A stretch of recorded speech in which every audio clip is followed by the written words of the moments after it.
नमस्कार, मी कीर्ती गायकवाड। स्वागत आहे आपलं आय न्यूज 28 मध्ये। चला तर मग जाणून घेऊयात महाराष्ट्रातल्या ताज्या घडामोडी। मनसर रामधाम येथे 25 जोडप्यांचे शुभमंगल।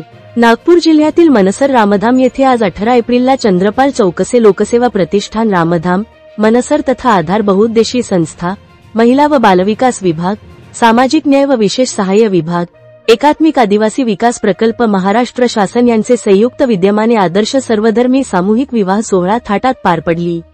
यावेळी तब्बल 25 जोडप्यांचे विवाह संपन्न झाले। यावेळी महाराष्ट्र राज्याचे राज्यमंत्री आशिष जयस्वाल, माजी आमदार मल्लिकार्जुन रेड्डी, पर्यटक मित्र चंद्रपाल चौकसे, संध्याताई चौकसे, गौरव चौकसे, माजी जिप सदस्य सतीश डोंगरेसह विविध राजकीय मंडळी तथा मान्यवरांच्या उपस्थितीत शुभमंगल कार्य पार पडले। विशेष म्हणजे रामधाम येथे आजपर्यंत पार पडलेल्या आदर्श सर्वधर्मी सामूहिक विवाह सोहळ्यात आजपर्यंत 1339 जोडप्यांचे शुभमंगल झाले। गेल्या कित्येक वर्षापासून त्यांचे हे कार्य अविरत सुरू आहे।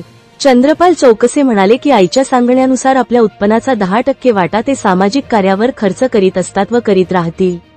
महाराष्ट्र राज्याचे राज्यमंत्री आशिष जयस्वाल म्हणाले की सामूहिक विवाह ही काळाची जरूरत आहे व चंद्रपाल चौकसे यांनी अविरत ही प्रथा चालू ठेवली आहे। 18 एप्रिलला सकाळी 10:30 दरम्यान मनसर येथील जिल्हा परिषद शाळेतून नववर वधूंची वरात निघाली होती। ती मनसर गाव भ्रमण करीत रामधाम येथे पोहोचली। यानंतर मंडपाच्या गेटवर सर्व जोडप्यांचे चंद्रपाल चौकसे, पत्नी संध्याताई चौकसे तथा मुलगा गौरव चौकसे यांचेतर्फे स्वागत करण्यात आले। यानंतर सर्व नववर वधूंचे परंपरेनुसार लग्नविवाह संपन्न झाले। यावेळी कैलास उईके, मनोहर परतेकी, शामराव सलामे, लक्ष्मण उईके, विठोबा मरसकोल्हे, उपविभागीय पोलीस अधिकारी रमेश बरकते, श्याम गायकवाड, सृष्टी सौंदर्य परिवारचे अध्यक्ष ऋषिकेश किंमतकर, डॉक्टर अभिविलास नखाते आदी उपस्थित होते।